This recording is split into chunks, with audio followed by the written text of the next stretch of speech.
is Damlola Ogunshaki. Happy Eid al-Kabir to all our Muslim viewers. Now let's move straight to the front pages of the dailies this morning. I'm starting with Vanguard.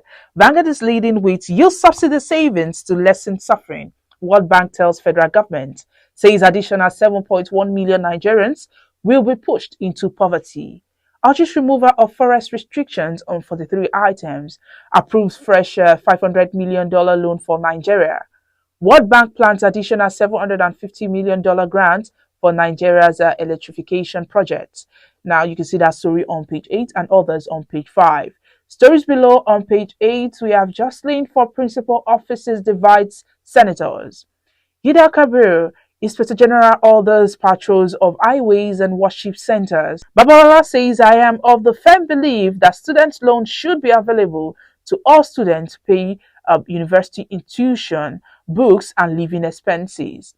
On page 35, governing Nigeria, one of the hardest challenges in life. That's coming from BUHARI.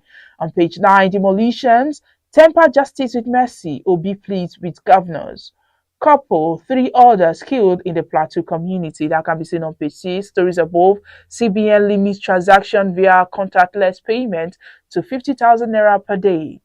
Ida Kabir, Buhari, Akpabio, Atiku, Obi, Governors, Christian Association of Nigeria, Globe, preach love, peace. I am working day and night to solve Nigeria's challenges. That's coming from TINUBU. And lastly on Vanguard, 2023 presidential election non-transparent and inclusive. That's coming from EU.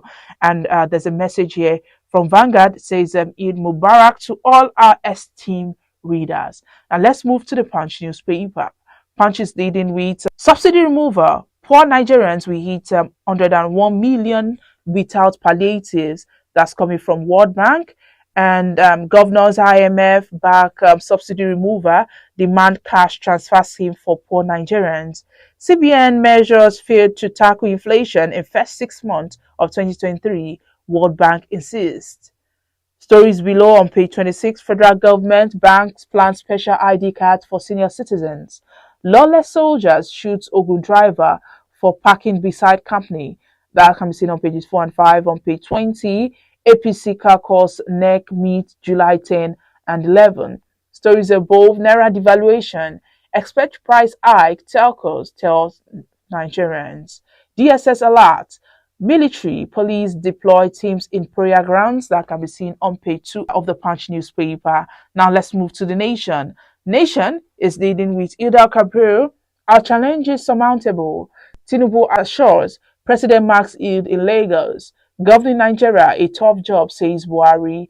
Khan, Akpabio, Abbas urge love, unity, prayer for Nigeria. World Bank projects a 2 trillion naira saving for federal government in 6 months from subsidy removal. Provide safety net for the poor and vulnerable. Woman sells neighbor's child for 1.7 million naira. That can be seen on page 6. Stories above. We have 9 Firemis ex-aid among 21 commissioners designate. Vehicle owners to pay 1,000 naira yearly for proof of ownership. You can see that on page 2. And lastly, on the Nation newspaper, European Union observers report on result transmission unfair, says INEC. That can be seen on page 2. Now let's move to Guardian. Guardian is leading with inflation and subsidy removal. 7.1 million Nigerians may become poorer as families face 5,700 naira monthly loss. Stories below. Beware, kidnappers of students on the prowl. That's coming. You can see that on page 4. Despite inches, Nigerians join 2 million pilgrims pray at Mount Arafat. You can see that on page 3. Salah. Katsina governor rejects 100 rand from philanthropists. You can see that on page 30. Stories above. Lobbyist storm Bodilion for ministerial appointment. You can see that on page 6. And lastly, on the Guardian newspaper, Akpabio, Atiku, Khan, others advocate peace, sacrifice for national development. You can see that on page 3 of the Guardian newspaper. And that's all we have on the front pages of the dailies this morning. Join us after the break for the analysis.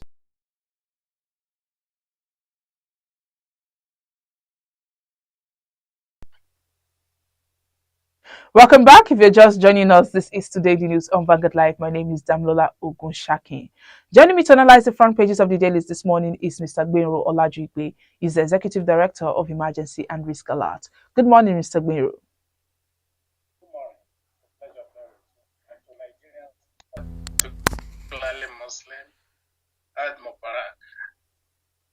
All right, he said Mubarak to all our Muslim viewers. Now let's move straight to the front pages of the dailies this morning. The World Bank yesterday called on the federal government to reallocate part of the savings from fuel subsidy removal to reduce the sufferings of Nigerians worsened by the negative impact of the policy, as they have noted that an additional 7.1 million Nigerians will be pushed into poverty, especially without measures to compensate for the negative impact of subsidy removal on the populace. What do you think about the request? But is that the advice they should be giving to Nigerians? These are buccaneers, so I don't even know. I hardly call them World Bank or call the bank World Bank. I hardly call the so-called World Bank World Bank. It's just purely the Bank of the West, who wants the umbilical cord of developing countries, particularly countries in Africa, to be tied to it or to the supranations that form the World Bank. Are they just knowing what the spiral effect of fuel subsidy removal we have on Nigerians? Look, they are just being clever by half. Assuming that there's the subsidy is true, which is just as a result of falling naira and high increase in fuel. Assuming that is true, and then now saying that the price of basic necessity, particularly food, will equally go up because fuel is food in Nigeria.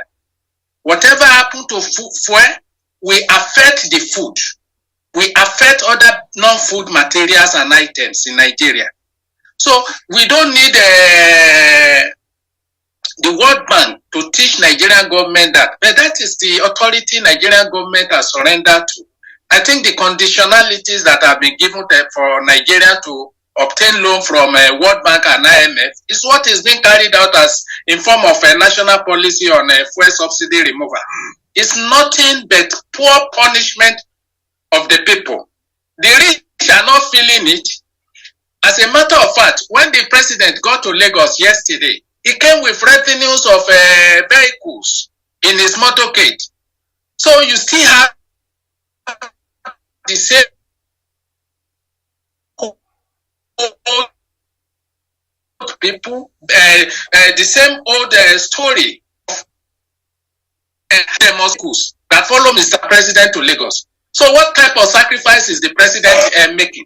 The real subsidy is the poor that is subsidizing the rich in Nigeria. That is the reality of Nigerian system. So they have not been subsidizing the poor. Outside punishment, there is nothing the poor people get from the Nigerian system and Nigerian economic policy. And of course, it has been the pleasure of the World Bank to see that we continue to depend on the supranation, on the so-called developed nation, that we don't get our economic freedom from them. And that is the result of the imposition of this hardship on Nigeria, so that we are placed under grave undertaking and development become difficult because there will be crisis within the system where you have imposed hardly payable money on Nigeria in form of transportation costs, in form of cost of materials, including food and non-food materials, which has inevitably shrinking the disposable income of average Nigerians, at the same time reduce the per capita income of Nigeria. So the poverty story continue, and that is where they benefit from. Our misfortune, they have built economy around the global economy is built around the misfortune of the developing states. And we have never gotten a leader that will think out of the box. That even removal of subsidy is not an achievement, like I used to say. What is an achievement is to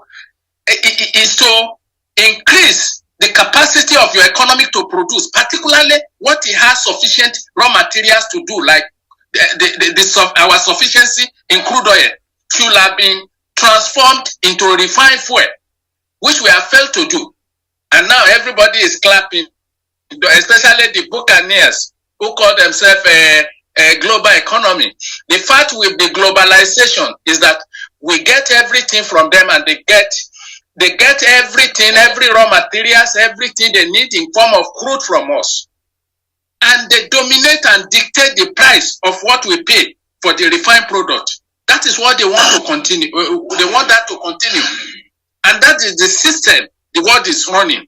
And we have never gotten, particularly African leaders or rulers, that will break such vicious circle that have made African economy to be perpetually underdeveloped. So those are the story of the black race for you, and we continue to clap for them, submit to their hegemony, submit to their conditionality, submit to their preferences in terms of our economic policies.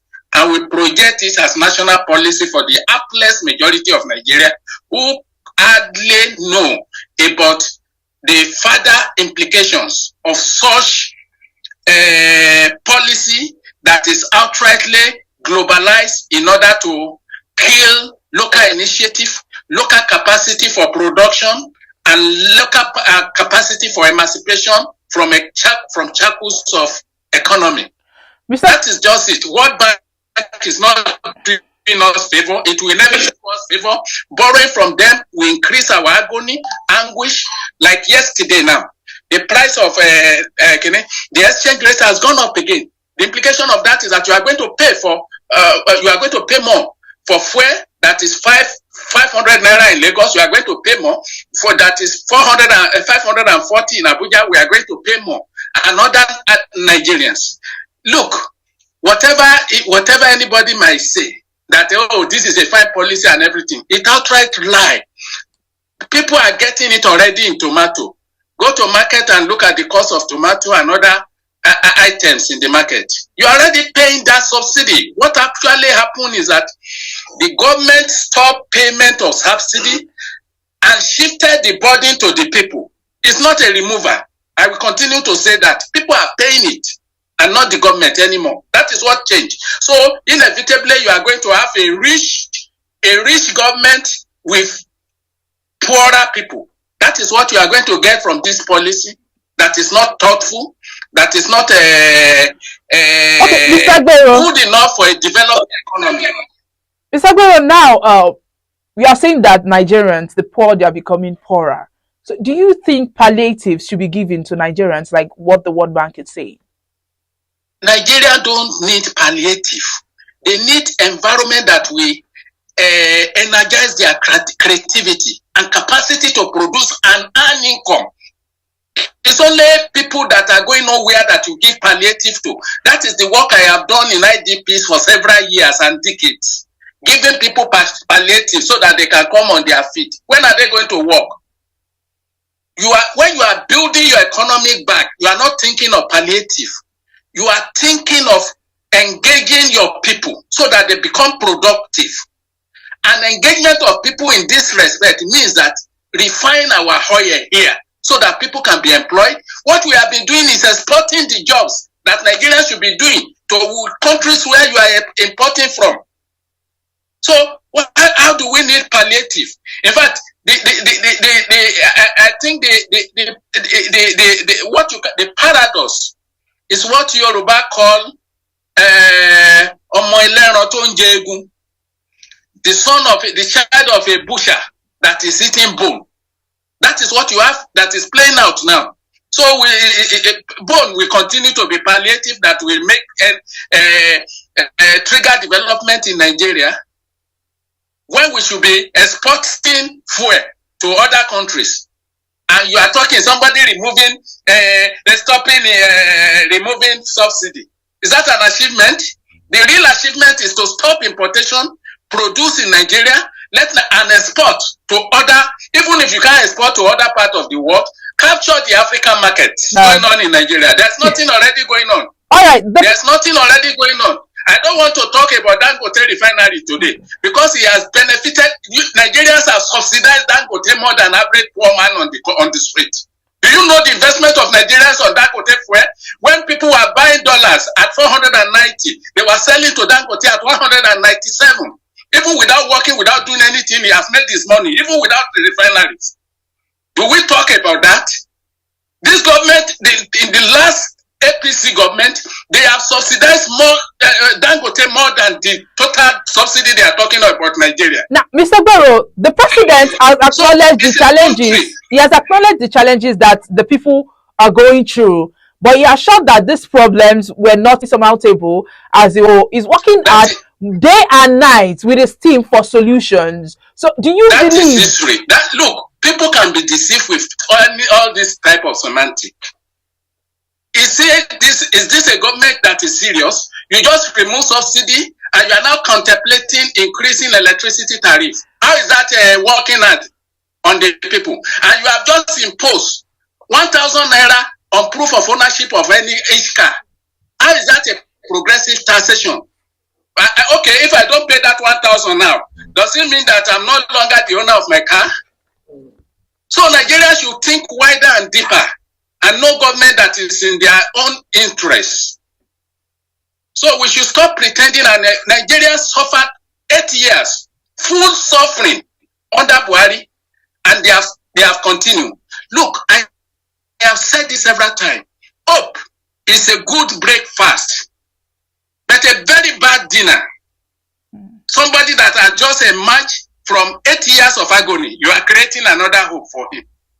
Which hope? Hope that is bad, that is hope that is whose vestige is affliction, and the prospect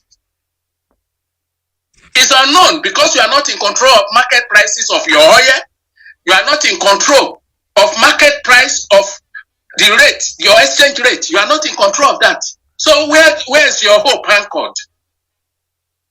Where is your hope? The plan for your hope, where is it anchored now? You are not in control. You wake up tomorrow, they say that bread is 120, and they will be telling you it's because they imported the wheat that was used. So who do you argue with? We are talking of pedestrian people on the street that eke out daily living, and what they get is what they do per day. We are not even talking of average Nigerians. Look, if you earn $1.9, if you are earning $1.9 in Nigeria, you are part of the extremely poor people in the world. So what are we talking to ourselves? You are working hard for 8 years and nothing came out of that. Remember, Nigeria is very too forgetful. Let me make this point before we move to another thing. Okay. Nigeria is very, very forgetful. When BUHARI came, he moved the price of petrol from 87 to 90. He wanted to remove fuel subsidy. From 97, we turned it to 147. That particular time. Almost, how many percentage then? Where are we today? Still talking of the same subsidy. We have a very funny talking about people that are indolent. Talking about the former president, he said that leading a country like Nigeria is one of the hardest challenges in life. Do you agree with the statement? And he didn't resign. He didn't resign. He was comfortable using Nigerian money to seek medic the hardest job and everything. He was enjoying all the pecuniaries of office, leaving the people excruciatingly poor. So how is that a corroboration of what he's saying after power and after office? He was attending hospitals in London even now and then. Do we have that type of luxury as citizens? Even though we budgeted several millions of naira for billion of naira for Aso Rock clinics and everything. So I think former President Muhammadu Buhari should just just stay where he is and enjoy his life. Somebody that said that he will remain in Daura is not in UK.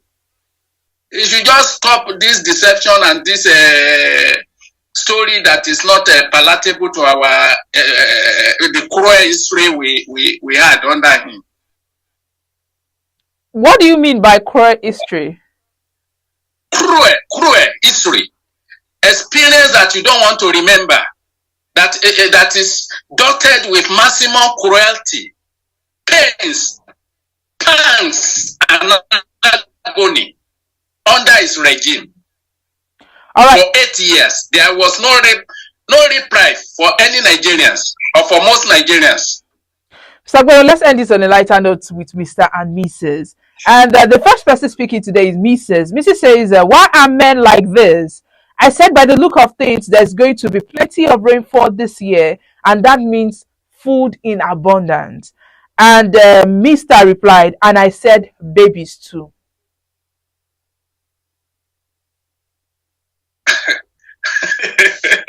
Well, Bunty harvest is Bunty harvest. The wife may like food, and the husband may like babies. So they should. But what I just want to say is that there will be a problem if you have more baby than the available food. Mm-hmm. So, and of course, we should all look at and do our calculation, particularly in these areas where you have to pay much for everything, including baby food, mm-hmm. so that we cut our coat according to our cloth. So, whenever you think of baby and you think you are fat enough, think of how to take care of them. And that is the challenges we are having in Nigeria today that is leading to a lot of crisis because of children that are not well taken care of by parents, and of course by government that refuse to create environment habitable, convenient, and prosperous habitable for parents to prosper so that they can take care of their children. Yes, thank you very much. So Mr. and Mrs. should sit down on the table, on the family table, and look at it. Well, even Mrs. should realize that rainfall at times doesn't translate to abundant food. Mm-hmm. Some rainfall come with flood, and they waste away what you think will be your product output. Mm-hmm. So we should not count our chicken. Is that our egg before they are hatched? Mm. So we should be circumspect in all situations in terms of family budget, in terms of drawing development plan for the family. And the most important thing is for us to live happily together. So let us not stop the dice of loving ourselves, creating a good environment for our children, and creating hope for the entire Nigeria by doing so as parents. All right. Thank you very much, Mr. Gweru, for joining us this morning. It's a pleasure. Yes, and it's the Executive Director of Emergency and Risk Alert. He just reviewed and analyzed some of the stories with us on the front pages this morning. And it's still Eid el-Kabir, and many of the dignitaries this morning wished Nigerians happy Eid el-Kabir, like the president who urged Nigerians not to be demoralized, but to face the future with confidence and hope. And of course, to get more of these messages, you can visit our website, www.vanguardngr.com, or follow us on all our social media platforms showing on your screen. My name is Damlola Upunshakin. Happy celebrations to our Muslim viewers.